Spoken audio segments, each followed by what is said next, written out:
قوم عاد حضرت نوح کے بعد کی ایک قدیم اور طاقتور قوم۔ ہم سے زیادہ شان و شوکت والا کون ہے؟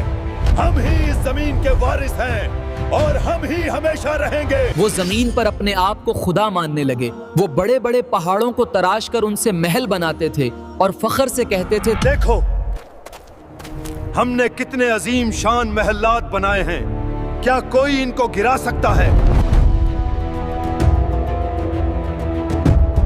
یہ لوگ حضرت نوح کی نسل سے تھے اور ان کے بیٹے سام کی اولاد میں سے شمار ہوتے تھے۔ اللہ نے ان کو جسمانی طاقت، خوبصورتی، خوشحالی اور وسائل میں خوب نوازا تھا۔ ہماری یہ خوشحالی کون چھین سکتا ہے؟ جو ہم سے ٹکرائے گا ہم اسے برباد کر دیں گے۔ ان کے بدن پہاڑوں جیسے مضبوط، ان کے قد قامت بادلوں کو چھوتے ہوئے اور ان کے شہر پہاڑوں کے دامن میں۔ ہمیں اس پہاڑ کو کاٹ کر اس میں عالی شان محل تیار کرنا ہے۔ کیا تم نے نہیں دیکھا تمہارے رب نے عاد کے ساتھ کیا کیا؟ ارم والوں کے ساتھ، ستونوں والے جن کی مانند کوئی قوم زمین میں پیدا نہیں کی گئی۔ یہ قوم جزیرہ عرب کے جنوبی حصے میں موجودہ یمن اور عمان کے درمیان ایک علاقے احقاف میں آباد تھی۔ احقاف کا مطلب ہے ریت کے بڑے بڑے ٹلے۔ اس علاقے میں خوبصورت باغات تھے، چشمے بہتے تھے اور زمین زرخیز تھی۔ یہ سرسبز زمین، یہ پھل، یہ باغات، کیا کوئی ہے جو انہیں تباہ کر سکتا ہے؟ ان کا شہر ارم کے نام سے مشہور تھا، جسے ذات العماد کہا جاتا ہے، یعنی اونچے ستونوں والا شہر۔ قوم عاد اپنی جسمانی طاقت اور انجینئرنگ کے کمال کے باعث مشہور تھی۔ وہ اونچے اونچے محلات اور مضبوط عمارتیں بناتے تھے۔ ان کی عمارتیں ستونوں پر کھڑی ہوتی اور آسمان سے باتیں کرتی معلوم ہوتی۔ وہ زمین پر اپنے آپ کو سب سے زیادہ طاقتور سمجھتے تھے۔ وہ فخر سے کہتے تھے، ہم ہی اس زمین کے وارث ہیں اور ہم ہی ہمیشہ رہیں گے۔ یہ غرور اور یہ تکبر ہی ان کی بربادی کا سبب بنا۔ وہ اس حقیقت سے غافل ہو گئے کہ جس رب نے ان کو قوت دی ہے وہی ان سے یہ قوت چھین بھی سکتا ہے۔ وقت گزرتا گیا اور ان کے دلوں میں کفر اور سرکشی مزید بڑھتی گئی۔ پھر اللہ نے ان کی طرف اپنا پیغمبر حضرت ہود علیہ السلام بھیجا۔ اور یاد کرو عاد کے بھائی ہود کو، جب انہوں نے اپنی قوم کو احقاف میں عذاب سے ڈرایا۔ حضرت ہود ایک نیک، سنجیدہ اور صابر نبی تھے جنہیں اللہ نے اپنی نشانیوں اور اپنی ہدایت کے ساتھ بھیجا تھا۔ وہ اپنی قوم کے سامنے نہایت وقار اور رہنمائی کے ساتھ کھڑے ہوئے اور انہیں سیدھے راستے کی دعوت دی۔ ہم نے بھیجا عاد کی طرف ان کے بھائی ہود کو۔ اس نے کہا، اے میری قوم، اللہ کی عبادت کرو، اس کے سوا تمہارا کوئی معبود نہیں۔ کیا تم پر پرہیزگاری نہیں آئے گی؟ انہوں نے کہا، اے ہود، کیا تو ہمیں یہی کہنے آیا ہے کہ ہم صرف ایک اللہ کی عبادت کریں اور اپنے باپ دادا کے معبود چھوڑ دیں؟ ہم اپنی طاقت اور مضبوط محلات پر ہی فخر کرتے رہیں گے۔ تیرا کہا ہم ہرگز نہ مانیں گے۔ ہود علیہ السلام نے اپنی قوم کو ان کے اعمال کی نشانیاں دکھائیں، ان سے امید و ہدایت کی اپیل کی اور انہیں برائی سے روکا۔ مگر قوم عاد کی سنجیدہ اکثریت ہود علیہ السلام کی نصیحت کو نظر انداز کرتی رہی اور بعض نے تو کھلے الفاظ میں ان کی بات کا مذاق اڑایا اور کہا، اے ہود، تم ہمیں ایک خدا کی داد دیتے ہو اور اس خدا سے ڈرنے کو کہہ رہے ہو جو دکھائی نہیں دیتا۔ جاؤ، ہم کسی سے نہیں ڈرتے۔ کیا اس کائنات میں کوئی ہم سے بھی زیادہ طاقتور ہے؟ اگر ہم سے دوبارہ ایسی بات کی اور بتوں کو چھوڑنے کے لیے بولا تو ہم تمہیں مار ڈالیں گے۔ ان الفاظ میں نصیحت تھی، تلقین تھی اور ایک آخری تنبیہ تھی۔ مگر جن دلوں میں غرور نے گھر کر رکھا ہو وہاں نصیحت کی آواز پتھر کی مانند ٹکر کھا کر ٹوٹ جاتی ہے، اور انہوں نے یہ تک بول دیا کہ جاؤ لے آؤ اللہ کا وہ عذاب ہے جس سے تم ڈراتے ہو۔ ہم کسی سے نہیں ڈرتے۔ حضرت ہود علیہ السلام کی مسلسل دعوت کے باوجود قوم عاد ایمان نہ لائی، بلکہ غرور اور تکبر میں ڈوبی رہی۔ جب اللہ تعالیٰ نے ان کی آزمائش کا وقت مقرر کیا تو پہلی نشانی قحط کے ذریعے ان پر عذاب کا آغاز ہوا۔ بارشیں رک گئیں، زمین کی روح خشک ہونے لگی۔ ایک دن وہی آسمان جو ان کے باغوں کو سیراب کرتا تھا خاموش ہو گیا۔ بادل آنا بند ہو گئے، دریا سکڑ گئے، ندیوں کی روانی رک گئی۔ صبح کی ہوا میں جو ٹھنڈک تھی وہ اب گرم ہو چکی تھی۔ ہوائیں چلتی بھی تھیں تو ریت کے ذرات اٹھا، سب زمین آہستہ آہستہ پیلی، پھر بھوری، پھر راکھ جیسی بننے لگی۔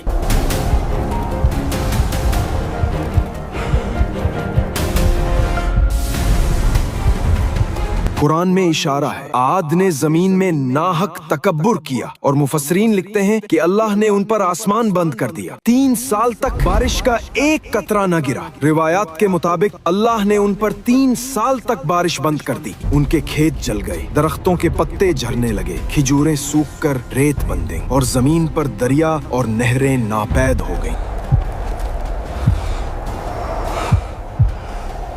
औरतें बच्चों को लेकर आसमान की तरफ देखती, मगर वहां सिर्फ धूल और धुआं नजर आता। जानवर प्यास से मरने लगे और फसलों के बीज जमीन में जलकर खत्म हो गए।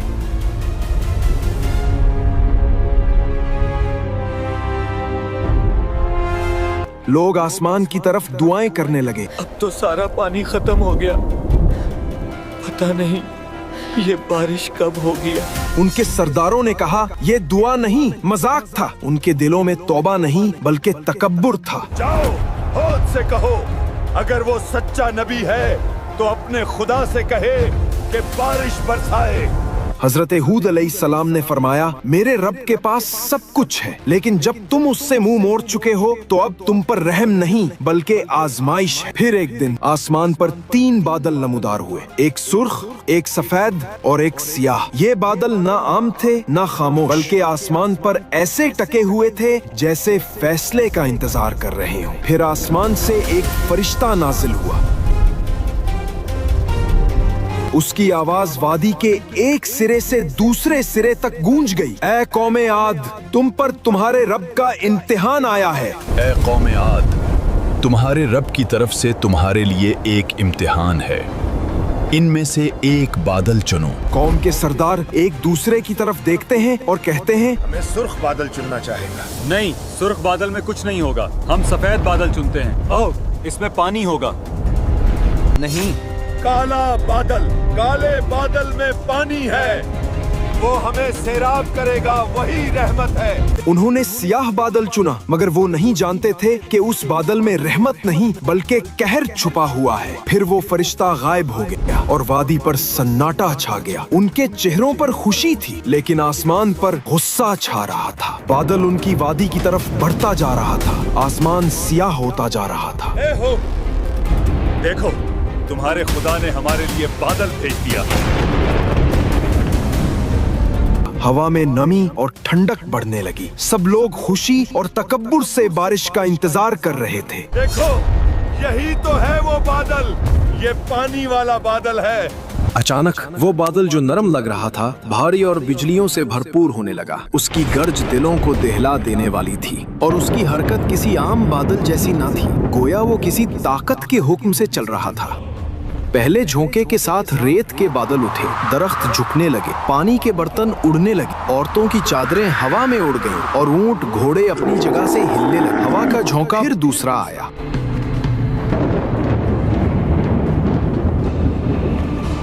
ये कोई आम तूफान न था, ऐसी हवा जिसके साथ पत्थर और रेत के जर्रात गोलियों की तरह चलते थे।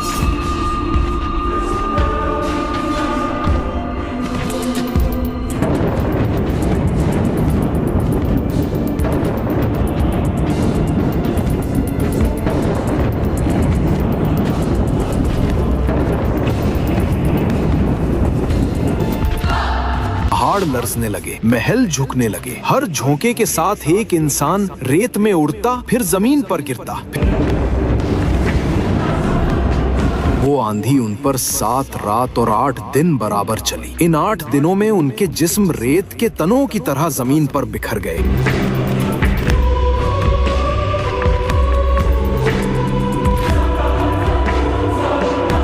के महल जो पत्थर से तराशे गए थे अपनी बुनियादों से टूटकर जमीन में दब गए।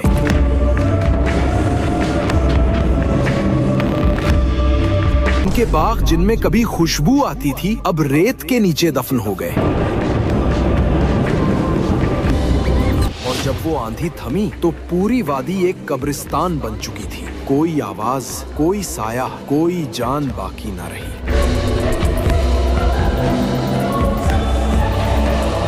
اور आद को हलाक किया गया सख्त गरजदार जबरदस्त आंधी से। वो उन पर 7 रात और 8 दिन तक बराबर चलती रही। बस देखो तुम उन्हें ऐसे पड़े हुए देखते जैसे खजूर के खोखले तने हो। हवा रुक गई, आसमान साफ हो गया, जमीन पर सिर्फ वीरानी थी। सूरज निकलता है मगर नीचे सिर्फ रेत का समंदर है। वो महलात जो कल तक गुरूर की अलामत थे अब सिर्फ खाक का ढेर है। और ये हैं आद जिन्होंने अपने रब की आयात झुकला दी और उसके रसूलों की नाफरमानी की और हर जाबिर अनीद के हुक्म की पैरवी की। फिर उस खामोश वादी में एक मकाम पर जिंदगी की हल्की सी जुम्बिश हुई। रेत के पीछे से चंद लोग आहिस्ता आहिस्ता नमूदार हुए।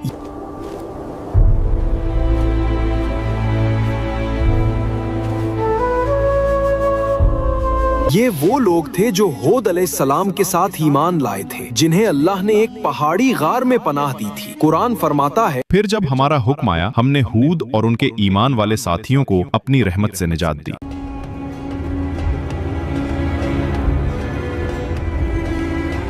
हूद अलैहिस्सलाम ने अपने कदमों के नीचे कौमे आद की बाकियात देखी। वही लोग जो कल तक कहते थे हमसे ज्यादा शान और शौकत वाला कौन है, आज रेत में मदफून मट्टी के तने बन चुके थे। और ये हैं आद जिन्होंने अपने रब की आयात झुकला दी और उसके रसूलों की नाफरमानी की और हर जाबिर अनीद के हुक्म की पैरवी की। हजरत हूद अलैहिस्सलाम अपने ईमान वालों के साथ पहाड़ के किनारे पर खड़े होकर खामोशी से वादी को देखा और अल्लाह के बारगाह में दुआ की, ऐ मेरे रब तू रहम फरमाने वाला है। हमने तेरी निशानियों को देखा और तेरा इंसाफ समझ लिया। हमें उन रास्तों पर कायम रख जो तेरे मानने वालों के लिए हैं और हमारे दिलों को तकब्बुर से बचा। यूं हूद अलैहिस्सलाम की कौम मिट गई मगर उनकी दावत, उनकी नसीहत और उनकी दुआ कयामत तक बाकी रहेगी।